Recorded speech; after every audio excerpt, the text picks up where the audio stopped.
Hi there, this is Ken Hackshaw, and welcome to another session of Risk Unfiltered. We have been trying to get this this business owner for quite a while now, and we were fortunate to lock her down this evening. None other than Stephanie Pemberton. And Stephanie, welcome to Risk Unfiltered. Thank you for taking the time.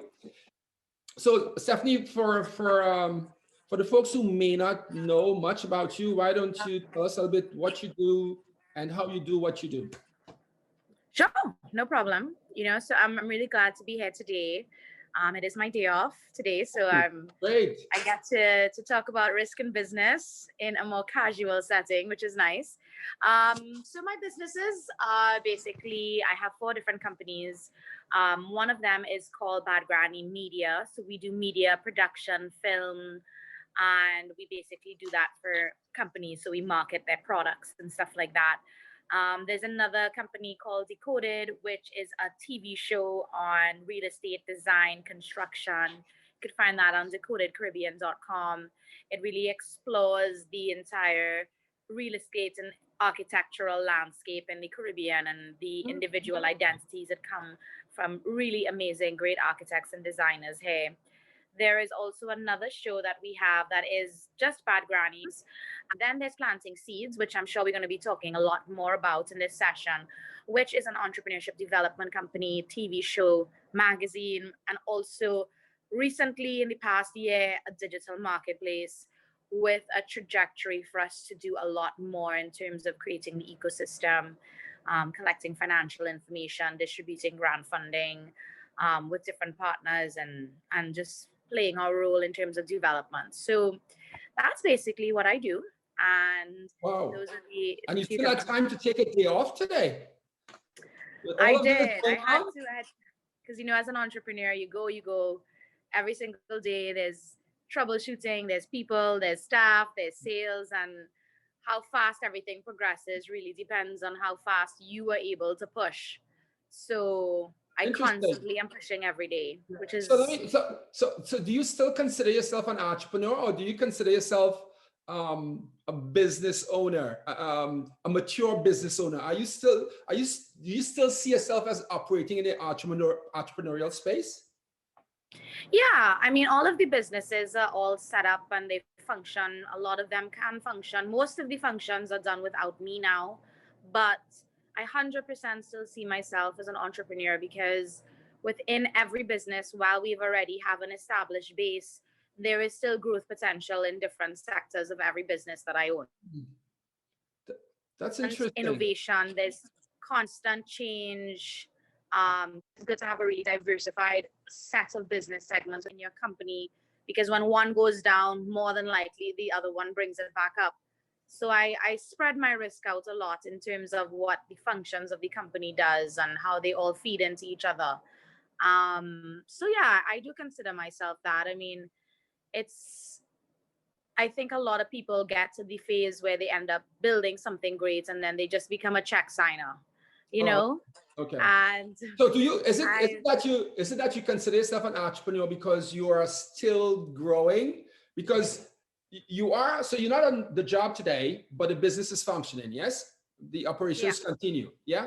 Okay, so is it that you still consider yourself as an entrepreneur because you're still developing new businesses or still seeking new businesses? Or is it that you still see yourself in that growth space? I think it's both. But I think that's basically how it'll be with me for the rest of my life. I'm probably always going to be an entrepreneur. It's just who I am. I like new territory. I like uncharted territory. And then when there's a foundation, and I'm on to the next, area of the businesses. In areas of the businesses that I have started, but definitely don't want to become somebody that, oh yeah, I started that and now I'm chilling because I don't know how to do nothing. Yeah, but at some point in time, you may move from entrepreneur to conglomerate, because you have like right now 3-4 businesses up and going. So let me ask you this: so you have Bad Granny, Decoded, a TV show, Planting Seeds, which have multiple facets to that. Which one takes up the most time? Where's Stephanie's? So you have 100% of your headspace. Which one consumes the most headspace? Which one of the businesses? It's always the one that's launching something new. So all of them consume a lot of headspace because they're full on productions. Some of them, Decoded is liaising with architects, talking to 10 million people, filming all around the country, waiting on projects to be done, going through scopes with architects and designers and scheduling, filming around them. So there's a lot of different roles that I have to play, and it's in different ways, but it's really when one of them is coming out with something new. So the first season of Decoded, it took up so much of my time. And when we reach the third season now, I barely do much. Like sometimes I just look at the episodes and I'm like, wow, okay, well, maybe we should do this next time, or maybe we should do this next season. But in terms of building it out, I do it myself and then find someone to replace me along the different steps. Okay. The same thing now with the planting seeds takes up the most time now because we're building out the digital marketplace and delivery service. That's totally done. So my staff and my team have that up and running. So now I'm more focused on the different stage that we're going through with planting seeds, which is organizing entrepreneurs' financial data and working on networking them and kind of developing them now that they're already under our planting seeds umbrella. Okay, and so to that point, let's bring in risk into the conversation just a bit, and then we'll come back to some specific questions around the TV show. So, all right, so we know in Trinidad and Tobago and other parts of the Caribbean, they have these incubators, where these budding entrepreneurs go to learn about being an entrepreneur, whether it's marketing or finance, right? And so some schools have it and some organizations have it. My pushback is that you teach folks a lot of stuff, but they don't walk away more risk educated. So specific to, how do you assess the risk of this, or what are your financial risks? What are your operational risks? Yeah. So you are now, so when these entrepreneurs come on board, right? So you sign a contract with them or whatever the case may be. Do you also help them in the growing of their business, or you just take them on if it is for the delivery of their products? What does Planting Seeds offer to the young entrepreneur or the budding entrepreneur? What do they now offer? I mean, well, there are two things that you discussed. The first one was the entrepreneurship development, companies and stuff like that. Mm-hmm. To be honest, my philosophy on that is you can't really, entrepreneurship to me is not something that you teach. To me, accounting is something that you teach. Maybe HR and leading people is something that you teach. Marketing, digital, those are tools that bring together a business. But an entrepreneur is somebody that naturally wants to create, can identify gaps in the market, and just really has a tenacity of purpose to get things done. Like, that's really what an entrepreneur is. So there's no way that you can actually, you can tell people to do that. But for me personally, no one ever taught me how to be an entrepreneur. I felt as though I learned more by just taking in my surroundings, by meeting other entrepreneurs. The best advice that I've ever gotten was being exposed to so many top business people, both local and internationally. And when I have one conversation with them, I learned 10 different things about my business that I could implement right away, because they are living it and breathing it and are part of it. So unless I have a teacher that is, a master entrepreneur that has built multiple businesses, I probably wouldn't really think that I could learn how to be an entrepreneur from somebody who is not. And so that is such a great point. That is such a great point. If I use your knowledge, your definition of an entrepreneur, I will consider myself one, because I am constantly reinventing and existing entities into another entity. So I tell folks, if you haven't fought some of the battles I have fought, it's very difficult for you to come into my space. So I don't want you to be just academically trained. There has to be something practical about it. So you would have to afford certain battles, yeah, and which is analogous to what you're saying. Someone who have learned or studied entrepreneurial science or whatever can't come and have a conversation with you unless they have been an entrepreneur or they're working in the entrepreneurial space, and that makes a lot of logical sense. But that aside, do you have the opportunity to share your experiences with the multitude of entrepreneurs that you now service, which goes back to my original question? Yeah. What do you offer? Because what do we do? So what we do is we have a digital platform that uses them, and so we basically it's online. They have their individual stores, so it's not just part of an overall products all jumbled up. They have their own stores where they can market, and we basically pick up and deliver their items to the end consumer for them, allowing them to not have to worry about real estate space without having to worry about spending a lot of money building and managing a website and then connecting it to a delivery service. And so it basically allows us to do a lot in terms of the distribution.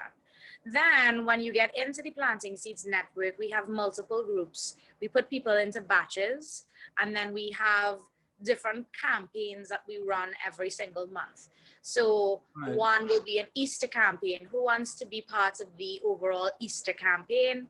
Then we show them how we're finding innovative ways to attract sales, how we're doing our graphics. We also provide them with professional photos and photo shoots and graphics and videos to promote and market their product.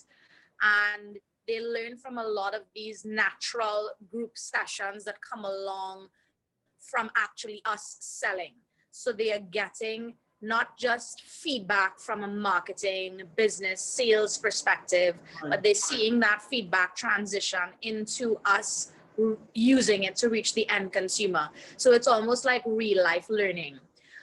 That's the marketing side of it. From the operations standpoint, there are a lot of people that are on the site that do come to me and say, I need to fix this, I need to do that. Sometimes I don't have the ability to talk to everybody, but I do hold certain sessions sometimes. But then when we get grant funding opportunities for entrepreneurs, I do sit down with them and go through their business plans and overviews. So I do a quick overview with them. With the two main things that I think that people don't understand, and the two things that I have withdrawn from working with SMEs for so long that they always make mistakes on. And really and truly, yes, there are projections and weighted average cost of capital and your beta to figure out what the value of your company is, and all these great tools and things to make a business plan, a nice 50-page package. But if you don't have, to me, these two basic things down in your mind, then you have no idea where business is going. So I talk to them a lot about their identity and what is the overall identity of the company from a product or service perspective. So I know, and I'm very strong with the identity of all of my brands. So from a marketing, operations, every single other perspective, it flows from me knowing what the vision for the company is. Planting Seeds is an entrepreneurship development company. This is how we do things. I call it Planting Seeds, not Shark Tank, because my personality when it comes to development is more growing, a little bit more delicate, a little less forceful, but it also has development around it. So I basically, every time I see a plant, I'm like, great, planting seeds, things are growing, things are changing, things are evolving. I know very strong and feel very strong about that. So any entrepreneur that comes into my network, I know that that's what I want, because they are my customers essentially. I want them to feel like they're growing every day. I want them to feel like they're bearing fruits. I want them to feel like they're expanding and the garden is getting even bigger.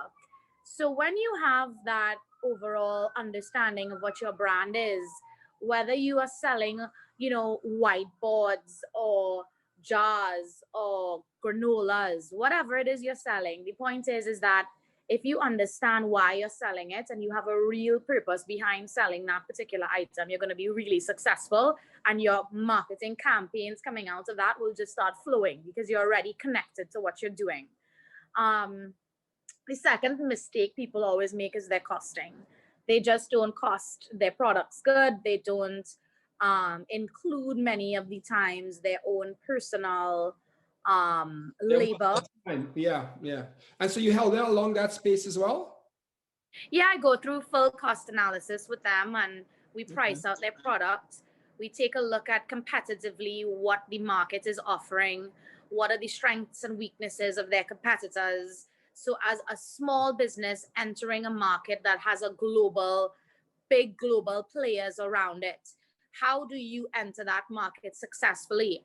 And regardless of whether or not there's a conglomerate giant, there are strengths and weaknesses in everything and everybody. So if you're going after a conglomerate, you know that that conglomerate cannot change and evolve very quickly. They can't come out with a new product tomorrow.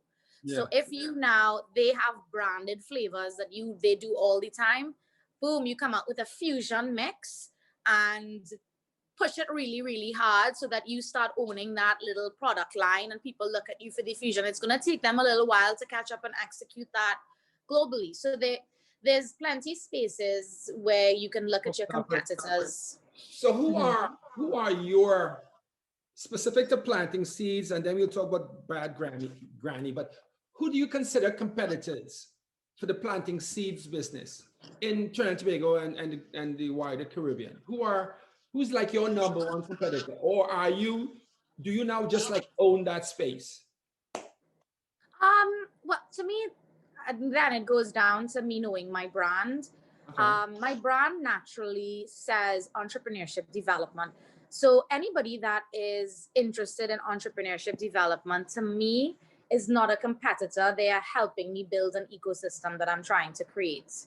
So I look at people who are enablers to what I am doing as well.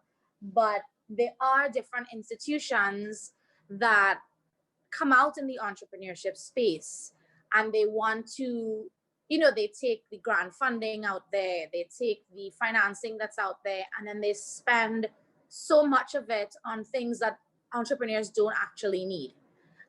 So that's what I kind of fight against. So like when an entrepreneurship development company comes out, like I'm looking in and I'm seeing, okay, how are you getting funded? No problem, but you're taking these resources. Are you really doing what the entrepreneurs need to be done? You know what I mean? Even finance companies that want to come in, everybody's now trying to attach themselves to the SME market. I see it all the time. I can look at those institutions as my competitors, but no, I'm fine that they're offering financing rather than where I push more investments into entrepreneurs from the show and finding investors from them, and also grant funding. But they want to offer loans. I just, I say to myself, I hope you all are doing the right thing and not looking to make a quick buck, because sometimes an entrepreneur may not need to spend $10,000 on a new laptop right now and pay 15% interest on it. Maybe they should learn to live without it for a little bit, get things done on their phone. Maybe they might find they don't have it. And I say that specifically because my laptop was destroyed the other day. And then I was like, you know what? Am I going to spend $10,000 right now to just get another one? Let me just see for a little bit how I go along without it. Yeah. And I've been doing just fine, and $10,000 is another employee that I can get. That's going to help me even further. But if somebody came into my face and said, you don't have a laptop, oh my gosh, you need one, XYZ, like all of these kind of things. I give you one, you pay me only $200 a week. You know what I mean? Mm-hmm. Then I might be like, all right, I'm gonna take it. And I would have never learned that. So people trying to offer SMEs these small, tiny loans to get them from A to B is great, because a fridge can make all of the difference to a dessert company. But I like to look at these institutions and say, how are you already selling this? You're Yeah. trying to sell It, more. it must be a value add. Not so it can't be just about the money. It's what's going to be done with the money. Okay, so And on that point, what has been thus far your greatest failure that you have learned the most from? right. Good. I made so many failures. So Oh, the one that was impactful, that the highest impact, whether it's personal, financial, or otherwise, but that you would have learned the most from. right. If you could Failures. share it. Yeah. I will definitely share one, but just in terms of the terminology, I believe that failure is, I don't even think that it really exists when it comes to business. It's just learning lessons, right? Yeah. Like, Lessons learned. Okay. but if I was to make decisions, I think where my biggest failures have lay is probably my inability to always be politically correct. You know what I mean? To be that that silent voice that gently goes into reasoning later on. I think that Yeah. I've had to, as an entrepreneur, push myself through so many doors on my own, that when I see things that are wrong or I see, BS, I Yeah. just can't. I It am. almost like it bothers me. Like I got a little twitch, and I think that it has also, um, I mean, thinking of a particular time I've done that. I've done it plenty times, but I did it once when I said something, and then a CEO came to me and he goes, you know, everything that you said is true. There's nothing that you said was incorrect, and I'm sure you're gonna have half the people here backing you on it. But you know what you've just done? The other half that weren't backing you, you didn't win them over, and now they're gonna want to see you fail. Yeah. So instead of you kind of putting that out there, where you're a little bit more gentle in critique, where you're a little bit more subtle, where you're a little bit more and I'm not saying that I would ever want to change that drive and fight in me, but I definitely think that being diplomatic at times, and knowing when to speak up, and how to deal with people in situations that aggravate you or bother you, that's Right. an So important.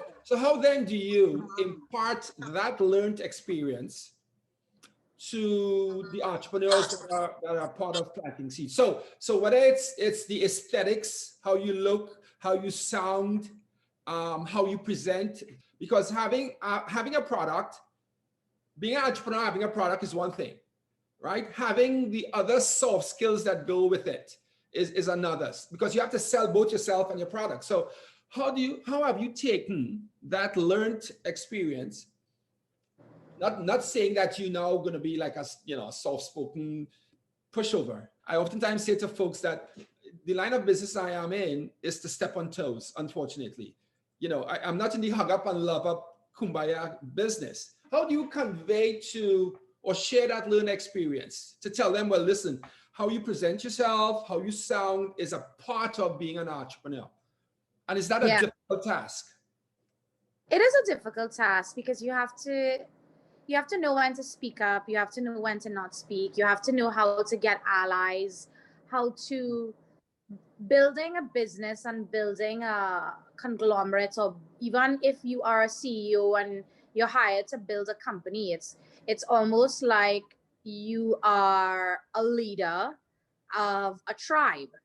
And being a leader of a tribe, if you look at any shows about kings or queens or tribal leaders, or anybody in any kind of position of organizing people and bringing them under one particular goal, that person who is there is the person that actually has to be crafty. You have Yes. to be, and maybe crafty may not be the perfect word, but you No, have it to be actually able. is when you think about it. Yeah. Yeah. Yeah, you have to be crafty. Yeah. You have to take the beating. I mean, there are times when they had entrepreneurs on the site in our network that have cussed me out and told me that I don't, I Wow. don't. you're not really entrepreneurship development, whatever. And then a year later, after they get a grant fund and after things come, many people I've had call me. They have a cry session where it's like, I'm so sorry I said this. You really were there from the beginning. So it's like you see anybody that's in a leadership position or a CEO or a founder, you have to be prepared. You have to be prepared to take betrayal, to forgive, to understand that your role is there to serve, and you have to be a little bit thick-skinned. You have to be smart. You have to be wise. You have to manipulate your way around situations sometimes. Those are skill sets oftentimes you cannot share or teach someone. So in my respectful opinion, some of those things have to be inherent or ingrained in the personality or the psyche of that individual. Some things you just can't teach, right? You could share your experiences. Yeah. Well, yeah. I mean, this is the thing. Yeah. I think you're so right with that, because that's why, I mean, if I look back on my life, the things that I've done, I've learned a lot of empathy. So somebody now can do something to me and I would really try to understand why they're doing it, which is important. I learned empathy from volunteering at the university hospital. When I was in school, I had to wake up at 5 a.m., go through snow, and they put me into the IV therapy clinic. And I had to basically sit down and talk to cancer patients, people who were dying. They thought I was the Trini girl in Canada, and they thought they did a test with me, and they said I would be best suited in the IV therapy ward where they are like the sickest people. Go talk to them, make them happy. So I was like, okay. It was taxing on me. It was actually taxing, because these are people that some of them died. If I'm having some mental challenges and stuff, so instead of calling Dr. Phil, I can call Stephanie Pemberton and have a conversation around my issues and my challenges and stuff, right? I can do that. Well, I would suggest you go volunteer at the university because you will get a lot. No. That's why you go to do these focus groups, like what you're doing right now on interacting with me. I am learning here. I am expanding things that I'm doing and interacting with a different person. And then when I meet somebody like you again, I might be more adept and I can have conversations and say, there's this guy that I did a podcast with and he shared this. And then that makes me more sociable with them. So it's really something that you can just go out in life and learn, So baptism by fire. You have to experience it. Yeah. Exactly. So it goes back to my point. There's some skill sets that cannot be taught. You have to live it. So like in my space, risk management has become like a life skill, right? So entrepreneurship may be such a discipline as well. It has to develop. It needs to be organic as well, because you have to grow and you have to grow with your business. So, okay, what has been your greatest success business-wise, without giving too much details? What has been your greatest success? Knowing and finding my purpose, I think. Yeah, I've gotten deals and cut contracts and I can say those things, but really and truly, I was an investment analyst and a financial analyst before. I did loans before. And when you figure out what you really, really are called for and what your life and model, all of the doors open. I think my biggest mistake before I found my niche was trying to just be the best at something, because that's where I was told I needed to go. You needed to work in the banking industry. You need to become a CEO. This is the trajectory to success. And I was constantly battling in it. It was just not working. And I think that my biggest success is realizing when something doesn't work for you and saying goodbye to it and being okay to letting go and starting something new until you find this flow that says, I'm supposed to do this. Because that's the crux of a business. Like nobody can do a planting seeds like I can, because I know this is my purpose. I know it flows in my life. So I think that's a big success for me. in terms of That's that. that's a brilliant example. And to that, I'll ask you the question I've asked everyone. And I remember having the conversation, the podcast with Private Ryan, and I asked him this very same question. What if you wake up one day and you decide I need a 6-month break? Can planting seeds, so if I introduce a risk management concept, it's called key person risk, which is basically if you were to up and leave, the risk to the business that Stephanie Pemberton is a risk onto planting seeds and Brad Granny. You are. So what if you aren't there? You decide to elope, you go to Mexico for 8 months. What happens? Short notice. So tomorrow you get up, you said, heck with this.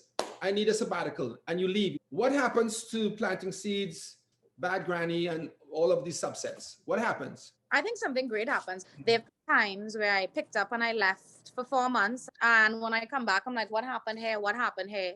But then a lot of things go down the drain, and then people build it back up and fix the mistake, and they start working on it without you.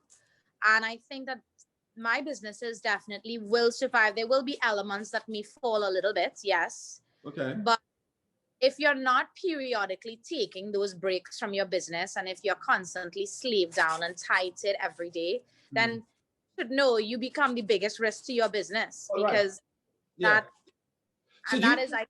So do you have the construct of the other leaders or partners or employees around you? Are you comfortable enough with their expertise that you can run away 6 months and be confident that the business will operate? It may have some hiccups. You're talking about people risk here. So you're comfortable with the structure of the planting seeds and the Bad Granny organization in the absence of Stephanie Pemberton?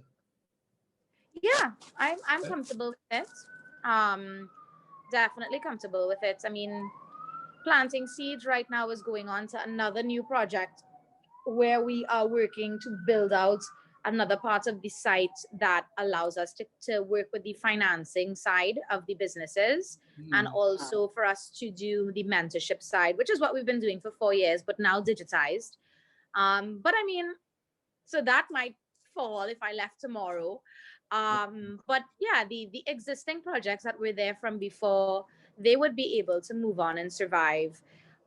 There definitely can be more key people that I could bring on to feel that for them to be able to grow the business, right? So there's going to be people that are making it operationally sufficient, but right now I wouldn't say that I would be able to find somebody who is going to look for strategic growth. And that comes with the employees that I currently have learning the business, because I'm showing them now to think more strategy and to not be afraid of coming up with their new ideas and implementing them. You know what I mean? Yeah, I do. Yeah. That's a lot out to me because I'm a control freak when it comes to everything in my work. You know, like every font, like even when people are writing, all the fonts have to be Arial 14, otherwise we have a problem at the office. Yeah, that's a bit anal. But so listen to this though. But I've let that go. Oh, good for you. I hope you're not just telling me that. So the big buzzword in Trinidad and Tobago now and most of the Caribbean is digital transformation. So are you guys, your entities, tech savvy, or are you at the cusp, or do you have to consider this digital transformation like other entities, or you're already digitally transformed using technology to the max? Where we're at, and we've been digitally transforming our SMEs for the past year. So we not only are digitally transformed, but we already have a year experience in the digital transformation. And now we are taking the distribution side, but also we are now doing the transitions of investments online, grant funding online, financing online. So that's our next step right now, because we already are working with our network. Our network is moving as a unit. All of the entrepreneurs on our site support each other, which is huge. We all look out for one another. They're fully understanding that planting seeds is there to smell out all of the wrong things and say, no, okay, that's not a really good place for you to be. This, so we all share information with each other. We creating an ecosystem together, like all of the people on planting seeds, even when we like add fees to delivery fees, I put a little voting thing on it and we all vote. I vote with like 300 people and they are the decision makers of the sites mostly, I am just the person that goes and gets the developer to connect with what they want. But they are the people who have built this website and have built this because they build it around their needs. And that's what entrepreneurs need. Young budding entrepreneurs need you to help them because they know what they need. They know they're in business. They understand what they need. They're not stupid people. In fact, some of the entrepreneurs that I met is probably smarter than, half the big CEOs and managers that I've met. Yeah. So let me ask you this question before we wrap up. And again, I must give much thanks for you.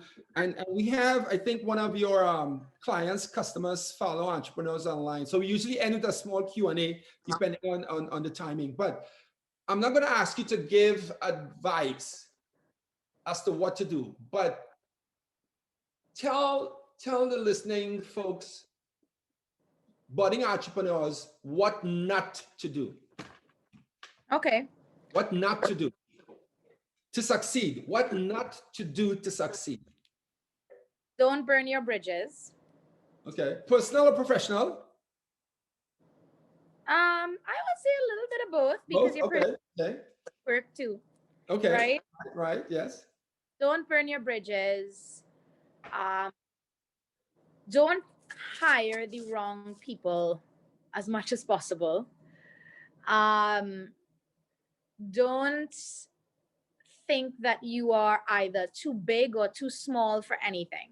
Think of yourself as any opportunity that comes, you could look into it, or any opportunity that comes, you can do it. So don't think of yourself as too small, too big. Don't put yourself in a box of what size or who you should be. At the end of the day, if you have $10 in your pocket, you can talk to somebody who can put $10 million in there and you can execute a vision with $10. So don't think of yourself like if you can't, but if you have $100, don't think that you have 100 million and pretend that, you're the king of the world. Don't get cocky. Don't overestimate who you are because I've seen that happen a lot. And then people crash and burn after because then they've built up all of these things that they're supposed to be to everybody else. And then when they're not, it hits them really, really hard.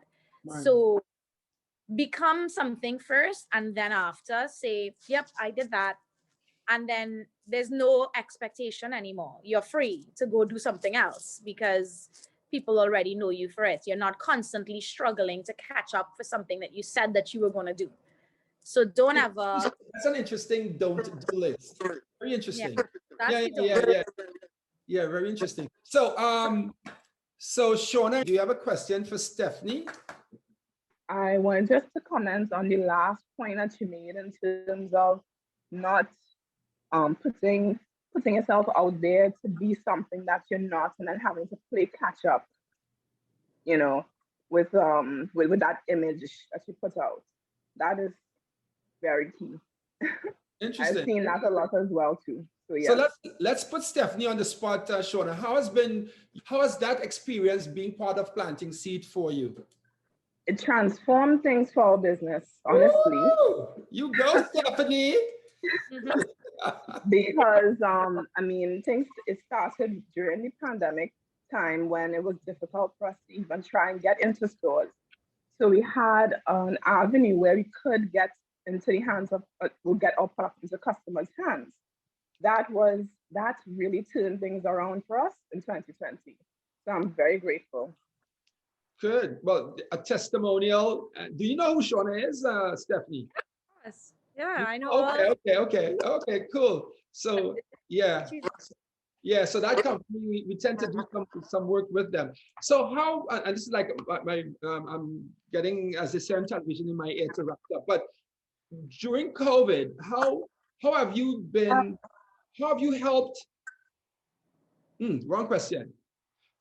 how prepared are your entrepreneurial clients for the next big disaster? How prepared do you think they are, given your conversations, or do you need more time to assess the level of preparedness they are? Because we are going to have another major disruption of whatever kind. But how prepared are, because it's the same question I had with the folks in the entertainment space. Yeah, Yeah. and the answers vary, but I think we've crossed the barrier of getting everybody to just join the platform and manage your subscription fee and put your products online. It took us a year to do that. That's done. I'm now slowly allowing more people. So we have a lead list of another 300 entrepreneurs that we are adding to the site in May when we do our upgrades. I could not add them before because I did not want to grow too fast and sabotage the existing subscribers. So now that we've learned the business, we understand where we are.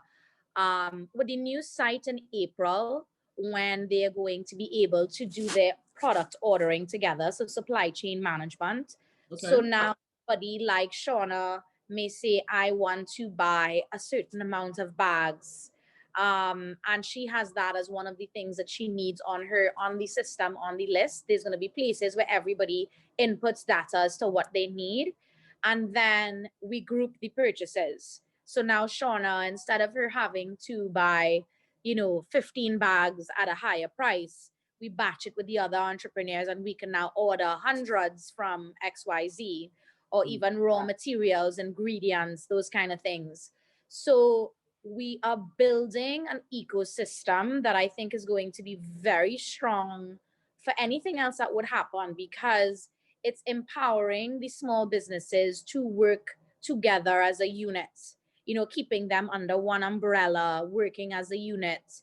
The financials that we are going to be added on to the site will also have their sales as well as their costing in it. So it's almost going to be an integration of QuickBooks kind of thing, but much easier, because I find QuickBooks to be very difficult for even SMEs. Yeah.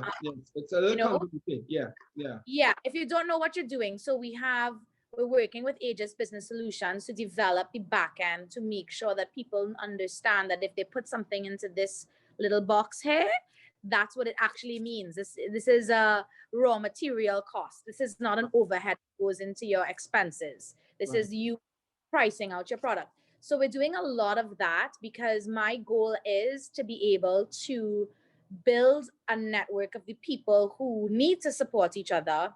And then when that network is fully developed, you can go to any international, you could go to the bank, the World Bank, you can go to the government of Canada that does massive grant funds. And you can say, listen, we have thousands of people using this platform, allocate grant funding to it, and we can give you the top 3 that are doing this, or these people in this industry that are doing that. Because there is international grant funding out there apart from Trinidad. And I think a lot of SMEs don't understand that. A lot of trainees don't understand that. Jamaica understands it because Jamaicans go out there and they pitch decks out. They know that there is international funding available from all of these institutions, even private VCs. But standing alone with one entrepreneur in a small country, it's much difficult for us to get out of that. But as a whole community working together, developing, working our own ecosystem and going for it, that's where the strength is. The strength lies in us. That's been the success of Planting Seeds. There are people that come out with other platforms that were similar, other things that were similar, but going back to the brand identity that I said that you need to have from the start. Planting Seeds has always been a empower the people type of brand. You know what I mean? And that's come from, my objectives from way before. Like, I want community. I want the vendors to be able to work together and win. The better way to not exploit it is to have your own force. You know what I mean? Because if my entrepreneurs on my site, if a bank does something to them and I find out about it, it becomes a bigger thing.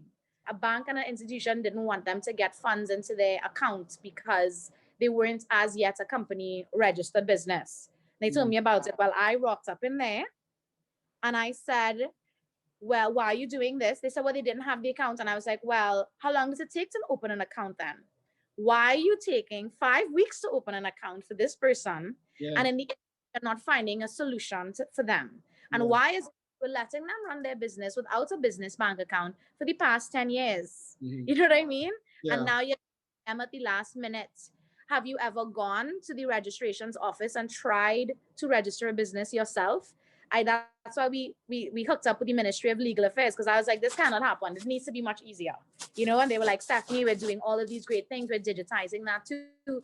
So I have a list of all of the entrepreneurs who need legal services, and I'm executing that for them for free. That's interesting. So you're adding well, obviously you're an influencer of sorts, but you're helping fix, or maybe even that ease of doing business within Trinidad and Tobago is probably becoming a bit easier because of the intervention, like what you just shared with us.